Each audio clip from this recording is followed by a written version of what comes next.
এই মুহূৰ্তত এক ভয়ংকৰ খবৰ ঢেকিয়াজুলি ৰাজপথত ঘটিছে এক ভয়ংকৰ দুৰ্ঘটনা ঢেকিয়াজুলিত চলন্ত স্কুল বাছৰ ওপৰত বাগৰিল এটা প্ৰকাণ্ড গছ চেইন উৰ্চলা উচ্চ মাধ্যমিক বিদ্যালয়ৰ প্ৰৱেশদ্বাৰত এই ঘটনা সংঘটিত হৈছে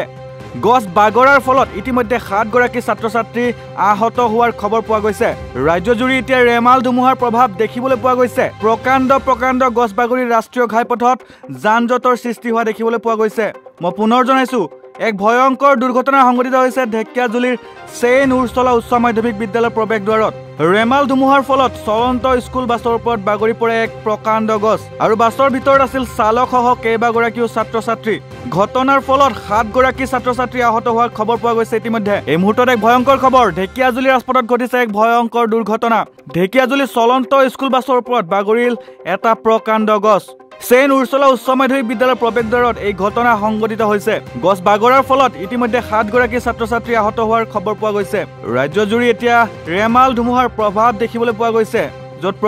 প্ৰকাণ্ড গছ বাগৰি ৰাষ্ট্ৰীয় ঘাইপথত যান-জঁটৰ সৃষ্টি হোৱা দেখিবলৈ পোৱা গৈছে আৰু ৰেমাল ধুমুহাৰ ফলতেই চলন্ত স্কুল বাছৰ ওপৰত বাগৰি পৰে এক প্ৰকাণ্ড গছ আৰু বাছৰ ভিতৰত আছিল চালকসহ কেইবাগৰাকীও ছাত্ৰ-ছাত্ৰী ঘটনাৰ ফলত 7 গৰাকী ছাত্ৰ-ছাত্ৰী আহত হোৱাৰ খবৰ পোৱা গৈছে news desk report north east নাও